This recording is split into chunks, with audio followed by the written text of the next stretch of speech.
आज बात करते हैं एक बहुत बड़े ब्रह्मांडीय रहस्य की, जो हमारे आसपास मौजूद हर चीज पर असर डालता है। एक ऐसी अनदेखी ताकत जो गैलेक्सीज को एक साथ बांधे हुए है और जो शायद हमारे होने की वजह भी है।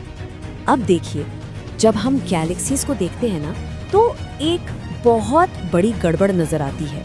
वो इतनी तेजी से घूम रही हैं कि सिर्फ उनके अपने गुरुत्वाकर्षण के दम पर उनका जुड़े रहना नामुमकिन है।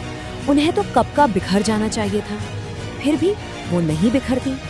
कोई चीज, कोई अनदेखा गोंद है जो उन्हें एक साथ थामे हुए है।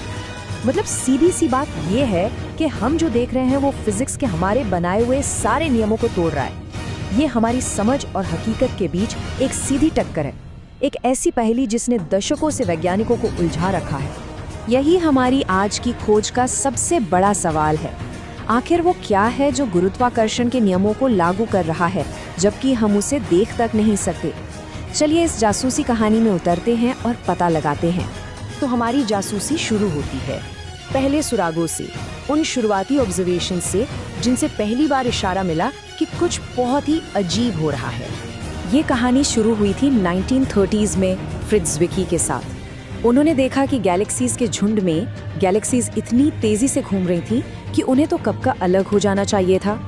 फिर दशकों बाद वेरा रूबिन ने अलग अलग गैलेक्सीज पर स्टडी करके और भी मजबूत सबूत पेश किए। तो मसला क्या है, ये समझिए। ग्रेविटी के नियमों के हिसाब से गैलेक्सी के सेंटर से आप जितना दूर जाते हैं, तारों की रफ्तार उतनी ही कम होनी चाहिए। बिल्कुल वैसे ही जैसे हमारे सोलर सिस्टम में जो प्लैनेट सूरज से दूर हैं, वो धीरे घूमते हैं। ये है उम्मीद यानी कर्व ए। लेकिन वेरा रूबिन ने जो देखा वो तो हैरान करने वाला था। गैलेक्सी के बाहरी तारे भी उतने ही तेज चल रहे थे जितने कि अंदरूनी तारे। ये तो ऐसा हो गया जैसे नेपच्यून भी मर्क्यूरी जितनी ही तेजी से घूम रहा हो, जो कि हो ही नहीं सकता। इसका सिर्फ एक ही मतलब निकलता है, वहाँ बहुत सारा एक्स्ट्रा अनदेखा वजन है जो ज्यादा ग्रेविटी पैदा कर रहा है। अब एक अच्छा जासूस सिर्फ एक सुराग पर नहीं रुकता, उसे और सबूत चाहिए होते हैं। और किस्मत से ब्रह्मांड ने हमें और भी सुराग दिए हैं। और मजे की बात यह है कि सारे सुराग एक ही अनदेखे मुजरिम की तरफ इशारा करते हैं। तो हमारा अगला जासूसी का औजार है ग्रेविटेशनल लेंसिंग। इसका सीधा सा मतलब ये है कि कोई भी भारी चीज अपने आसपास स्पेस टाइम को मोड़ देती है, और जब स्पेस टाइम मुड़ता है तो उससे गुजरने वाली रोशनी भी मुड़ जाती है।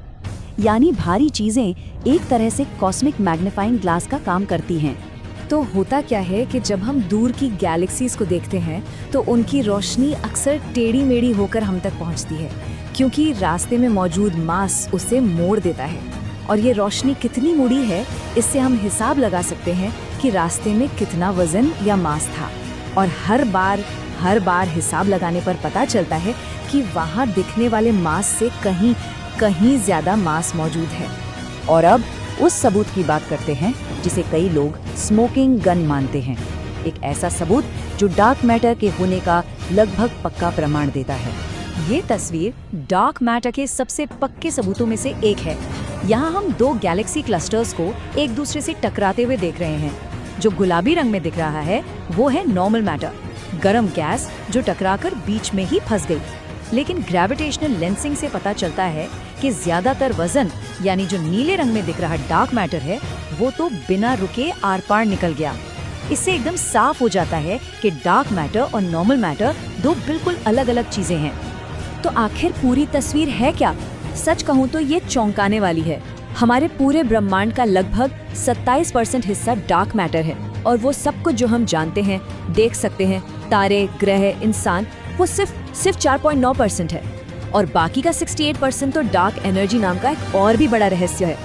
मतलब हम तो सचमुच एक अनदेखे ब्रह्मांड में जी रहे हैं।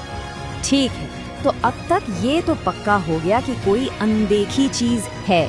अब हमारी जासूसी का अगला पड़ाव है ये पता लगाना कि आखिर ये है क्या। चलिए पहले उन चीजों को लिस्ट से हटाते हैं जो ये नहीं हो सकती। ये तारे या ग्रह तो हो नहीं सकते, वो तो हमें दिख जाते। ये एंटी मैटर भी नहीं है, क्योंकि अगर होता तो हमें उसके नष्ट होने से निकलने वाली गामा किरणें दिखती। और बाकी जांच पड़ताल ने बड़े बड़े बादलों और विशाल ब्लैक होल्स को भी लिस्ट से बाहर कर दिया है। तो अब हमारे पास दो मुख्य संदिग्ध बचते हैं, मैकोज और विम्स। मैकोज मतलब ऐसी चीजें जो नॉर्मल मैटर से ही बनी हैं पर बस बहुत धुंधली हैं, जैसे छोटे छोटे तारे। लेकिन सबूत बताते हैं कि ये उतने नहीं हैं कि डार्क मैटर की कमी पूरी कर सकें। और यहीं पर आते हैं विम्स, हमारे सबसे बड़े संदिग्ध। ये एक बिल्कुल नई तरह के पार्टिकल्स हो सकते हैं जो रोशनी या नॉर्मल मैटर से कोई लेना देना नहीं रखते। तो जब आपके हाथ में एक मुख्य संदिग्ध हो तो आप क्या करते हैं? आप एक वर्ल्ड वाइड तलाशी शुरू कर देते हैं। और ठीक यही हो रहा है। दुनिया भर के वैज्ञानिक अब इस अनदेखे पार्टिकल को पकड़ने की कोशिश में लगे हैं। इस तलाश के 3 मेन तरीके हैं। पहला, डायरेक्ट डिटेक्शन, मतलब जमीन के बहुत नीचे डिटेक्टर लगाकर इंतजार करना कि कोई WIMP आकर टकरा जाए। दूसरा, इनडायरेक्ट डिटेक्शन, यानी स्पेस में टेलीस्कोप से उन सिग्नल्स को खोजना जो डार्क मैटर के आपस में टकराने से पैदा होते हैं। और तीसरा, लार्ज हैड्रॉन कोलाइडर जैसी मशीनों में इसे खुद बनाने की कोशिश करना। और ये तलाश सिर्फ थ्योरी में नहीं है, ये असल में हो रही है। एक तरफ ये बेहद सेंसिटिव अंडरग्राउंड डिटेक्टर है जो एक विम्प का इंतजार कर रहा है, और दूसरी तरफ कोमा क्लस्टर जिस पर टेलीस्कोप नजर गड़ाए हुए हैं। ये एक मल्टी फ्रंट इन्वेस्टिगेशन है। लेकिन इस कहानी में एक आखिरी ट्विस्ट भी है। क्या हो अगर कोई नया पार्टिकल हो ही ना? क्या हो अगर हम शुरू से ही गलत संदिग्ध के पीछे भाग रहे हों? कुछ साइंटिस्ट्स एक बिल्कुल अलग आइडिया पर काम कर रहे हैं, मॉन्ड। ये थ्योरी कहती है कि शायद कोई लापता मैटर है ही नहीं, बल्कि हमारी ग्रेविटी की समझ ही अधूरी है।